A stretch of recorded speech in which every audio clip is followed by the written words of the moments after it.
그래요. 다음 광고. 마이보험 체크. 예. 자, 여러분, 나의 보험 상태를 객관적으로 체크해서 공정한 평가와 합리적 대안을 제시하는 마이보험 체크를 소개합니다. 네. 마이보험 체크는 보험 가입자의 이익을 최우선으로 하는데요. 자, 그 증거, 마이보험 체크를 통해서 계약한 장기 보험 등의 평균 보험료가 46,000원에 불과합니다. 네. 이 얘기는 곧 비싼 보험을 팔아서 수익을 챙기려는 것이 아니라 소비자에게 가장 합리적인 상품을 판매해 왔다는 그런 의미입니다. 불필요하게 비싼 거 가입하려고 하면은 마이보험 체크는 오히려 고객을 뜯어 말린다고 합니다.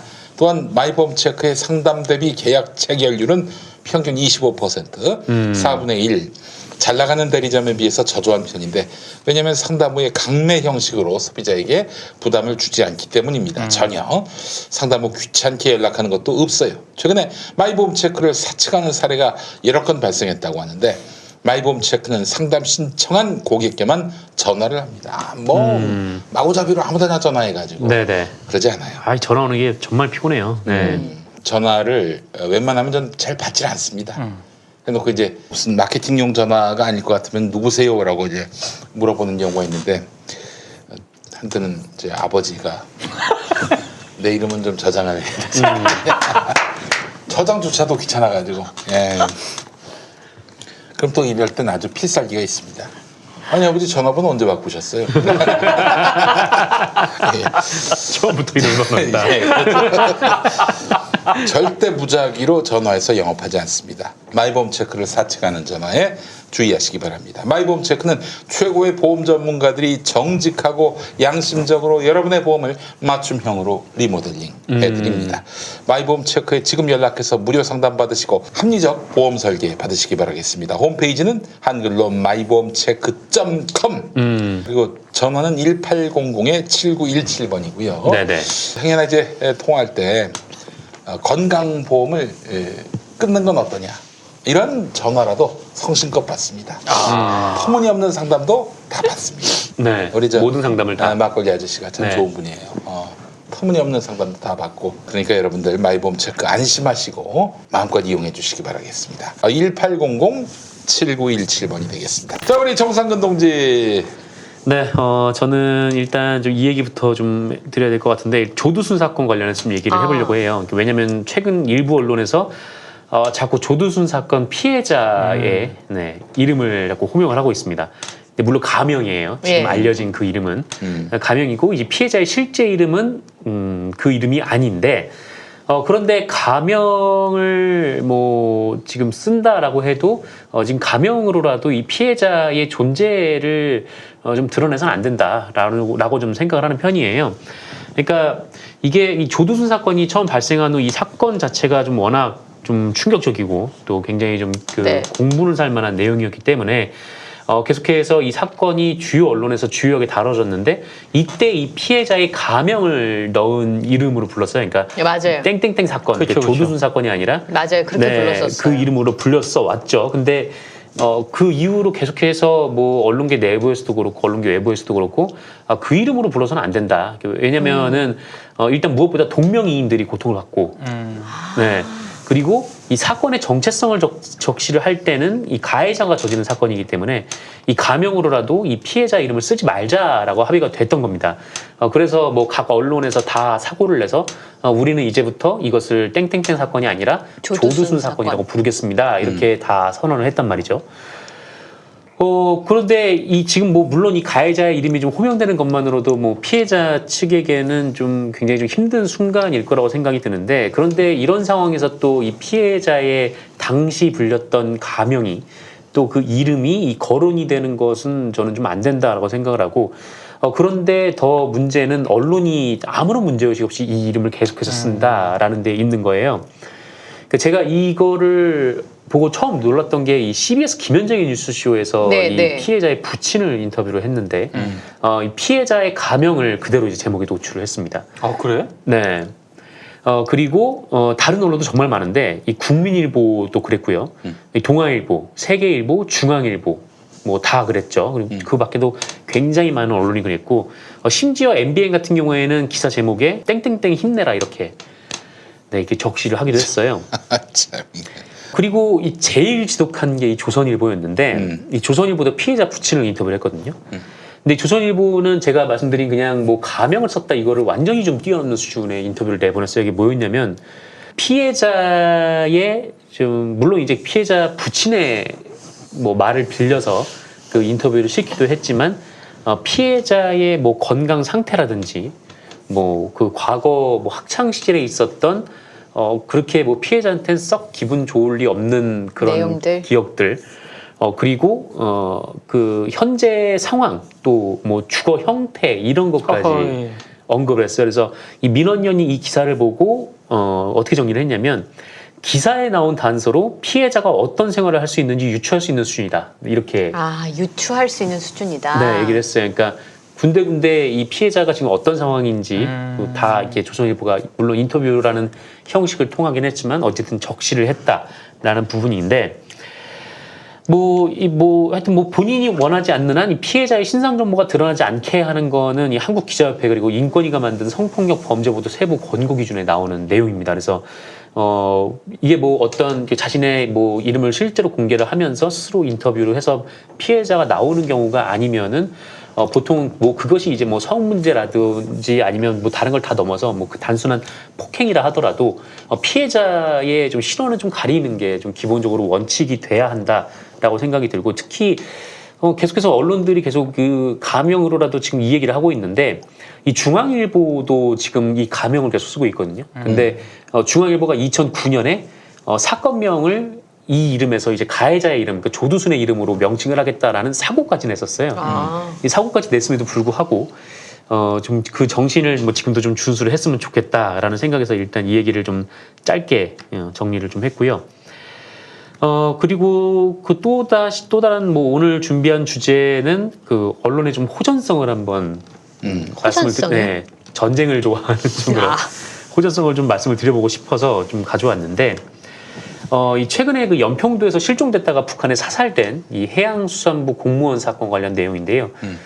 근데 뭐 사실 이 사건도 좀 매우 충격적이긴 하죠. 뭐 월북이든 아니든 뭐 떠나서 이 북한의 좀 이런 행위 자체가 저도 좀 납득이 잘 안 되는 게 좀 사실이고 뭐 북쪽의 설명 역시 좀 뭐랄까 좀 부족한 부분이 많다라고 생각을 하는 편인데 그런데 지금 아까 동기 선배께서 얘기하셨듯이 뭐 언론들은 뭐 정파적이 아닌 듯 하고 있지만 뭐 이미 상당히 정파적이라는 게 지금 언론 보도에서도 쭉 드러나고 있어요. 근데 이게 뭐 그 보도를 넘어서서 이 정파성을 뛰어넘는 문제는 지금 언론이 그 자신이 제시하는 그 정파적 관점에 동의하지 않으면은 거의 뭐 인격살해 수준의 그런 좀 일을 행하고 있다라는 그런 부분인 것 같아요. 그러니까 이 정파성이 좀 다르고 입장이 다르다고 해도 뭐 예전 같은 경우에는 뭐 그게 이제 뭐 한겨레를 보고 뭐 조선일보를 보고 그래서 중간적으로 판단할 수 있었는데 요새 이제 조선일보 같은 경우를 보면은 이렇게 생각하지 않으면 마치 뭐 친여 편향적이라고 얘기를 하거나 뭐 이런 식으로 얘기를 하니까 뭐 중간적 입장에서 이거를 뭐 볼 수가 없는 뭐 그런 상황이긴 한데 어쨌든 또 지금도 마찬가지인 게 뭐 저는 뭐 고인의 사망이 좀 비극적이라고 보고 있고 뭐 진상 규명을 해야 된다고 보고 있지만 이 북한이 어쨌든 미안하다고 사과를 했고 그렇기 때문에 뭐 그 부분에 대해서는 뭐 어느 정도 좀 그 미안함을 좀 믿고 싶은 편이긴 해요. 근데 이런 얘기를 하면은 마치 이제 북한의 편향적이라거나 뭐 종북이라거나 좀 이렇게 지금 시선이 쏠려가는 부분들이 있는 거죠. 근데 뭐 지금 이런 분위기, 그러니까 뭔가 좀, 아니 뭐 북측에서 일단 사과를 했으니까 일단 양국이 뭐 실종자를 먼저 시신을 수습하고 이거부터가 먼저 아니야? 라고 얘기를 할 수 없게 만드는 그런 분위기를 지금 언론이 계속해서 만들고 있는데 뭐 예를 들어서 몇 개만 말씀드리면 이 세계일보가 최근에 이런 사설을 썼는데요. 김정은 미안하다 한마디에 북한 감싸고 도는 여권이란 제목이에요. 그래서 이게 뭔 내용인가 봤는데 그러니까 유시민 이사장의 이 계몽군주 발언하고 그리고 분명히 이제 북한 감싸고 도는 여권이라고 했는데 댓글을 가져와서 네티즌들의 댓글을 가져와서 이게 강성 친문 지지자들이라는 사람의 댓글이다 라고 주장을 하고 있는 거예요. 자기들이 그냥 일방적으로 규정하면은 끝나는 거예요. 그냥. 네, 그렇게 그냥 규정을 해버리고 뭐 자기의 뜻대로, 그러니까 언론이 얘기하는 그 의도대로 말하지 않으면 마치 이제 그 북한에 면죄부를 준 것처럼 그렇게 취급해버리는 그런 제목과 사설 내용이었던 거죠. 그리고 이 호전의 끝판왕은 역시 이제 그 사주가 비만으로 군대를 안 간 조선일보인데, 네, 이 조선일보가 이제 금요일자부터 내내 지금 이 관련 기사를 쓰고 있어요. 근데 어쨌든 조선일보가 뭐 정부의 조치가 뭐 부족하다, 뭐 이거는 뭐 본인들이 그렇게 주장할 수 있어요. 주장할 수 있고, 뭐 그런 뭐 나름의 합리적인 근거를 대면은 뭐 그렇게 뭐 읽을 수도 있는데, 근데 뭐랄까요? 하여튼 이런 식의 이제 비판들도 있는 거죠. 그러니까 어떤 거냐면, 김정은 미안 한마디에 반색하고 나선 문재인 정부. 이거 뭐 어쩌라는 겁니까? 이게 문재인 정부가 반색을 했나요? 이 사과문을 받고? 이건 자기들의 그냥 네. 뭐 저기 의견일 뿐이지. 그걸 반색이라고 생각을 한 거지. 네. 그러니까 이거는 뭐 어떤 이게 사실 전달이 아니잖아요. 아니면 뭐 어떤 비판을 하더라도 뭐 이러이러한 점 때문에 부족하다고 생각하다 이게 아니라 그냥 자기가 봤을 때는 반색하는 것 같네? 하면서 그냥 기사를 쓴 거예요. 이게 무슨 기사예요. 뭐 사설이라고도 하던가. 그러니까 근데 어쨌든 사설도 사람들이 아닌 거죠. 유튜브로 오는 겁니다. 그렇죠. 네. 왜냐면은 거기 얘기가 들을 만한 게 있어야 그럼요. 거기를 보는 네. 거죠. 네. 근데 이런 식으로 그냥 인상 비평을 하면 그걸 누가 듣냐 이거죠. 그리고 또 이런 기사 제목도 있었는데, 군이 추미애 아들 구하는 노력 절반만 했어도 북의 만행을 막았을 것. 이건 사설 제목인데요. 이것도 뭐 어쩌라는 건지 잘 모르겠어요. 일단 뭐 추미애 장관 아들과 관련해서는 오늘 이제 불기소 처분이 났고, 그렇죠. 네. 근데 어쨌든 이 조선일보는 계속 뭐 그게 아니다 뭐 주장을 하고 있는데, 근데 저렇게 불기소 처분했으면은 윤석열 총장 뭐 하고 있나? 뭐 해가지고 막 이런 칼럼 사설 정도는 나와야 되는 거 아닙니까? 그렇죠. 그런 얘기는 뭐 별로 없고, 윤석열 총장을 얘기한 건 별로 없고, 어쨌든 뭐 군이 추미애 아들을 구하려는 노력 절반만 했어도 북의 만행을 막았을 거다고 했는데, 북의 만행을 어떻게 막았을 거라는 건지 뭐 그런 얘기도 없고, 그리고 군이 추미애 아들을 구하기 위한 노력을 뭘 했는지, 네, 뭐 그것도 이제 명확하지가 않아요. 그러니까 뭐 명확하지 않은 얘기를 갖다가 지금 뭐 비판을 하고 있는 거고, 그리고 또 이런 기사도 있습니다. 그러니까 국민을 건드리면 엄중한 대가 북에 보여줘야라는 제아의 인터뷰인데, 이 기사는 그 리언 페네타 전 미국 국방장관의 인터뷰예요. 근데 이 사람이 이렇게 얘기를 해요. 그러니까 북한은 한국의 약점을 발견하면 그것을 끊임없이 물고 늘어지려 한다. 이런 상대를 다룰 때는 힘의 우위를 추구해야 한다. 평화를 원하나? 그러면 전쟁에 대비하라. 진정한 평화는 말이 아니라 힘의 우위. 그러니까 강한 군사력 위에서만 이룰 수 있다. 동맹을 강화하고 오늘 밤에라도 바로 싸울 수 있는 높은 준비 태세를 갖춘 군대를 기르는 일에 집중해야 한다라고 해야 하는데, 이 사람은 전쟁하냐고요. 이 사람은 당사자가 아니잖아요. 근데 뭐 전쟁의 얘기를 뭐 이렇게 쉽게 하면서 이 미국의 일종의 이제 매파들의 주장을 권위를 실어주면서 마치 이제 뭐 한국 정부가 뭐 이렇게 해야 되는 것처럼 뭐 이렇게 주장하는 것도 굉장히 좀 부적절한 뭐 비교이고, 또 어쨌든 뭐 이게 뭐 정부의 이제 대처에 대해서 비판을 할 수 있다고 하더라도, 또 이런 식의 좀 보도, 그러니까 전쟁을 부추기는 듯한 보도를 하는 거는 좀 지양해야 하지 않을까. 왜냐면은 뭐 거기 조선일보에서 전쟁이 난다고 하면은 그 예비군이라도 끌려갈 사람이 몇 명이나 되겠어요. 사실 몇 명 안 되는 거 아니에요. 네. 여기서 다 민방위 끝났잖아요. 그렇죠. 네. 다 끝났죠.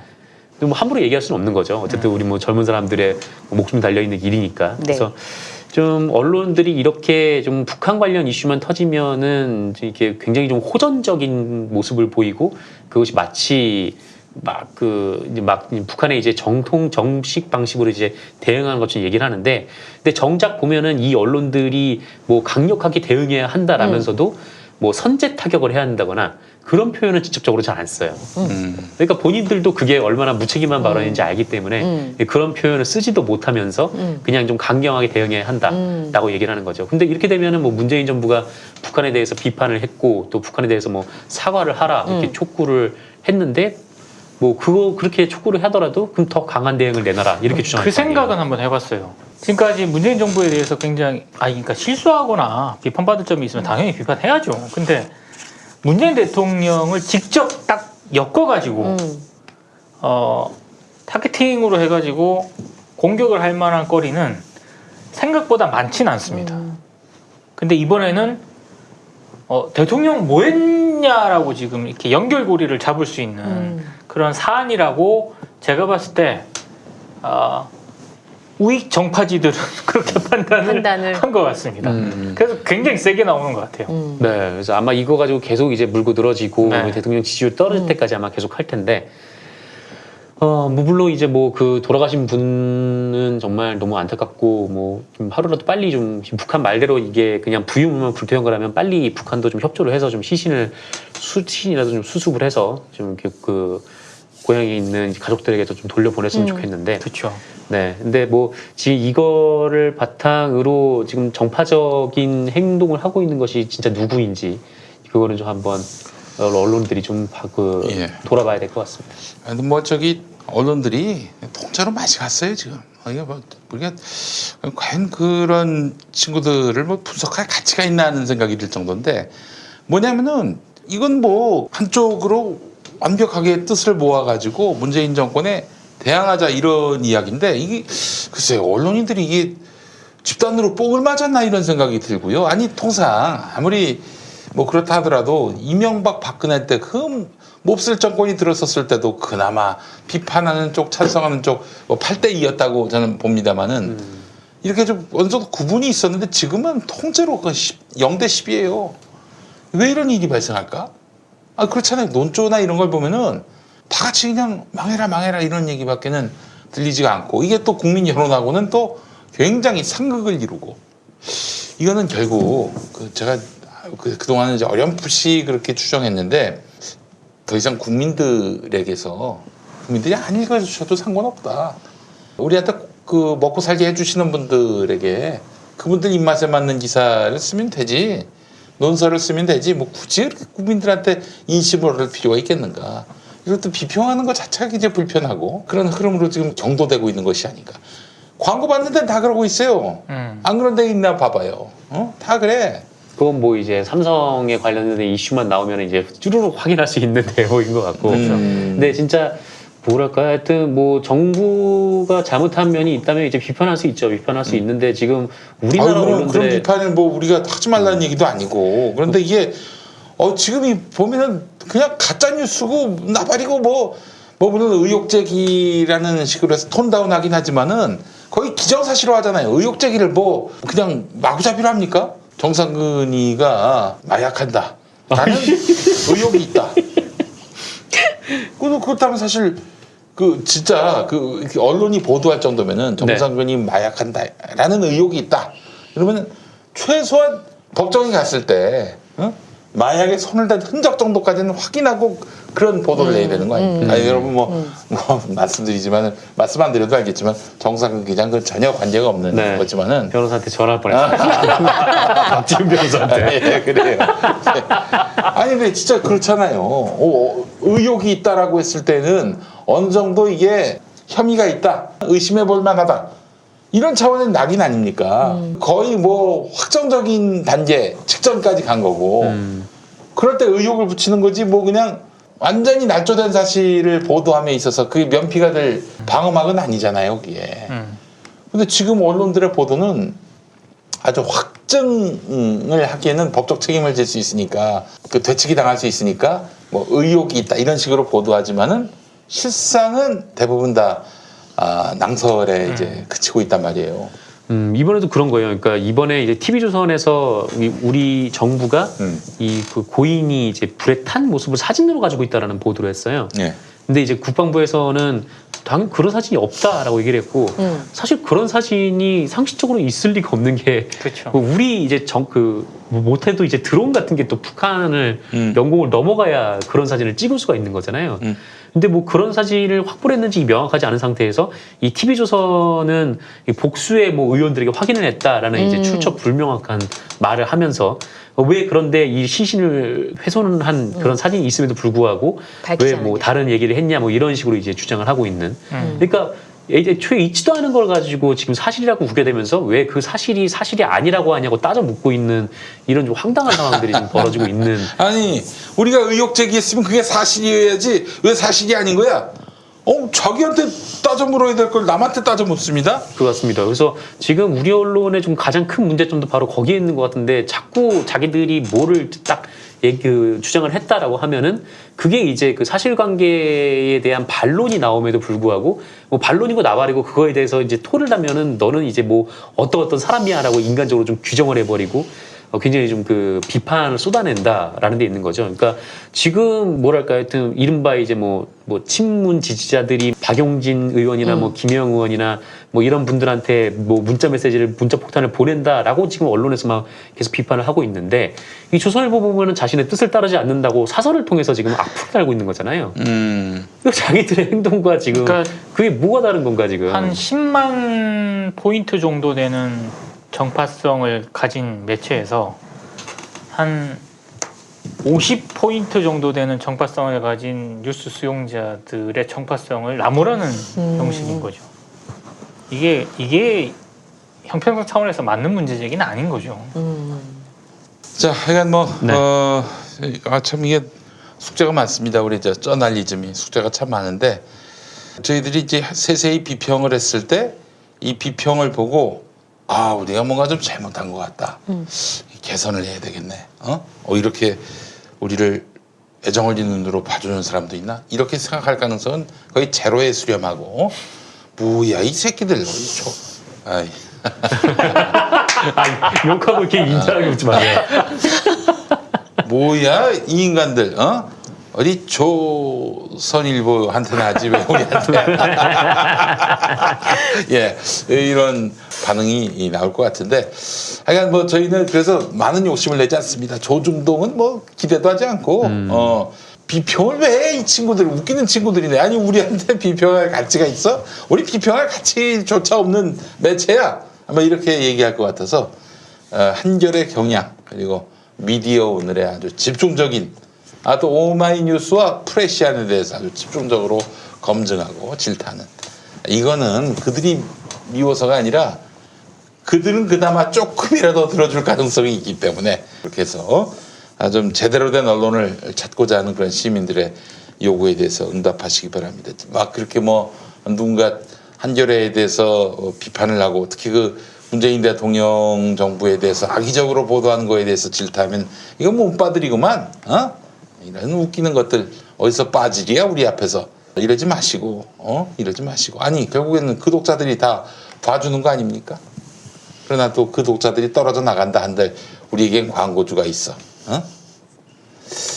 그런다면은 뭐 그게 주류의 의견이고 뭐 그렇다면은 뭐 우리가 하나만한 일을 하는 건지 모르겠지만 그래도 내부에 그런 소리에도 귀를 기울일 수 있는 양심적인 언론인들이 있을 거라는 기대로 저널리즘을 시작하려고 합니다. 여러분 저희가 깃발 들었을 때 구독 후원 회원으로 많이 동참해 주시면 감사하겠습니다. 자 추석 연휴 전에 보내드린 방송 모두 마치겠습니다. 자 세 분 수고하셨고 네. 추석 잘 보내시고 다음 주 월요일에 뵙겠습니다. 네. 예. 고맙습니다. 고맙습니다. 감사합니다. 고맙습니다.